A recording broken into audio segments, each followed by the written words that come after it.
l'ambassade des États-Unis a été, on va dire, diligentée pour prendre cette mesure de suspension temporaire de délivrance des visas touristes et visas étudiants à tous les Burkinabés.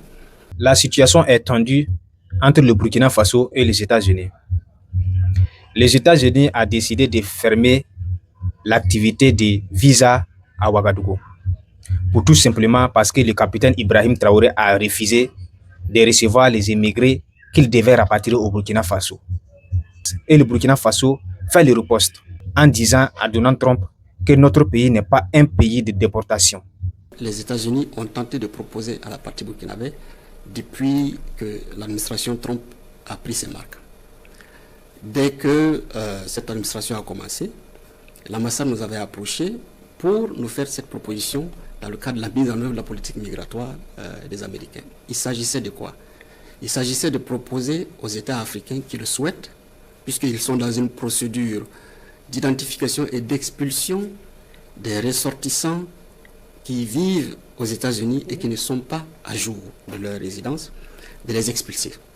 La proposition qui avait été faite, c'était de voir si le Burkina Faso, en dehors de nos propres ressortissants, était prêt à recevoir d'autres personnes qui seraient expulsées par les États-Unis.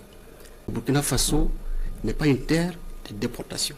Et nous avons précisé cela en disant que la décision du capitaine Ibrahim Traoré, qui a consisté à offrir l'hospitalité à tous les Africains, ne saurait être assimilée à une opportunité pour un pays tiers de se débarrasser de certaines populations que ce pays considère comme indésirables. Nous restons une terre d'accueil, une terre ouverte à tous les Africains, tant qu'ils le souhaitent, ils prennent la décision de venir en toute liberté.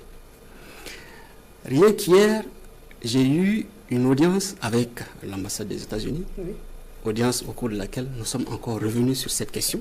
Ça faisait la énième fois qu'on en discutait, parce que lorsque j'étais à l'Assemblée générale des Nations unies à New York, j'ai eu à échanger avec le sous-secrétaire d'État chargé de cette question, et qui est encore revenu sur l'opportunité de la gratuité des visas qu'il pouvait utiliser pour nous faire cette offre. Nous avons répété la même chose.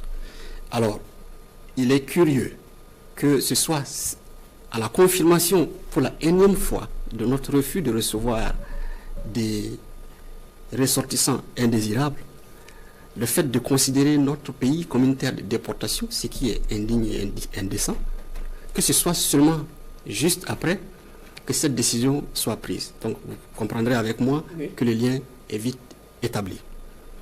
S'agit-il d'une mesure de pression? S'agit-il d'un chantage? Dans tous les cas, il est important de préciser que dans la vision de la révolution progressiste populaire, le Burkina Faso est une terre de dignité et le Burkina Faso restera une terre de dignité, une destination et non pas une terre de déportation. Alors, Monsieur le ministre, justement, nous avons appris la visite prochaine, en fin octobre, d'afro-descendants vers le Burkina, ou pour dire au Burkina. Est-ce que cette visite a un lien avec cette décision qui vient d'être prise par les autorités américaines? Je dirais clairement non. Et comme vous pouvez le savoir, nous avons été surpris de cette mesure qui est venue subitement après notre refus catégorique de recevoir des personnes qui sont jugées indésirables. Ce n'est pas pour les qualifier comme des personnes indésirables. C'est lié au fait que la politique actuelle du gouvernement en place, malheureusement, voit en chaque ressortissant étranger un danger, ce qui est très grave.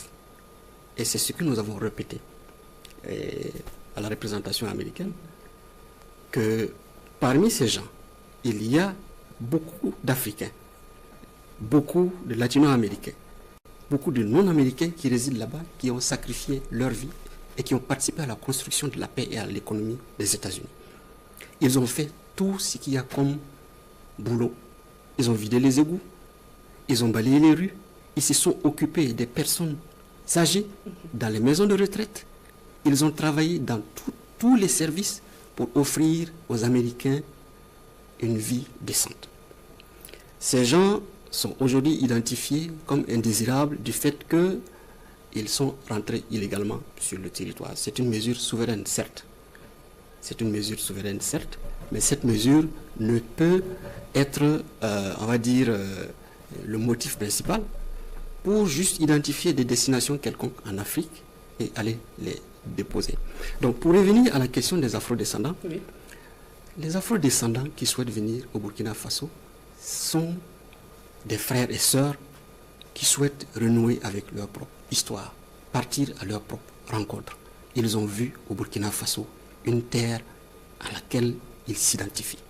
Ils viennent ici par amour et beaucoup d'entre eux souhaitent s'établir au Burkina. Je dois préciser que beaucoup s'attendent à acquérir la nationalité burkinabé.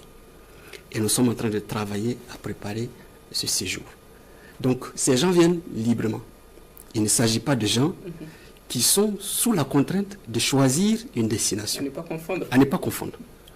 À ne pas confondre. Et toute personne qui prendra la décision de venir librement, qui n'est pas obligée de rester dans un périmètre défini par un État tiers, de dire vous êtes obligé de quitter, maintenant voilà une liste de pays parmi lesquels vous devez choisir votre destination. Ces gens peuvent venir tranquillement ici. Donc c'est deux choses différentes et nous travaillerons toujours à rester une terre d'accueil pour toutes ces personnes. Mais comme je le dis, nous ne sommes pas une terre de déportation. Donc c'est assez clair. Et je rassure nos frères et sœurs afrodescendants qui planifient effectuer un séjour au Burkina Faso, qu'ils seront toujours chez eux ici et que nous prendrons les mesures pour qu'ils se sentent effectivement en africain, qu'ils se sentent sur une terre de dignité.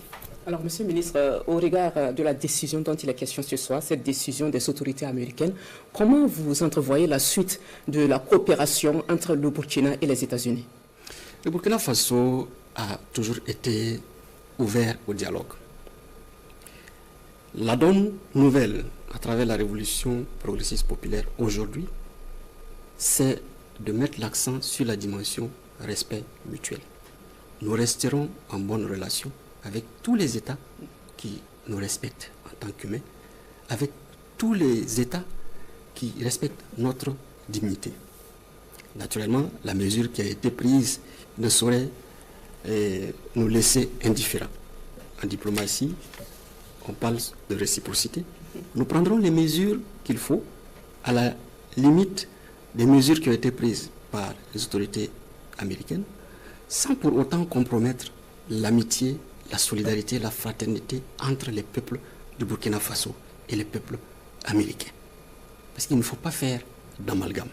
Il y a une sympathie entre des communautés, entre des populations qui veulent travailler ensemble, mais qui se trouvent souvent dans des espaces où l'autorité crée des limites ou des murs qui les séparent. Donc c'est pour assurer que nous restons toujours une terre ouverte, nous restons toujours un pays de dialogue, un pays qui souhaite établir et nourrir des relations avec tous les pays qui nous respectent.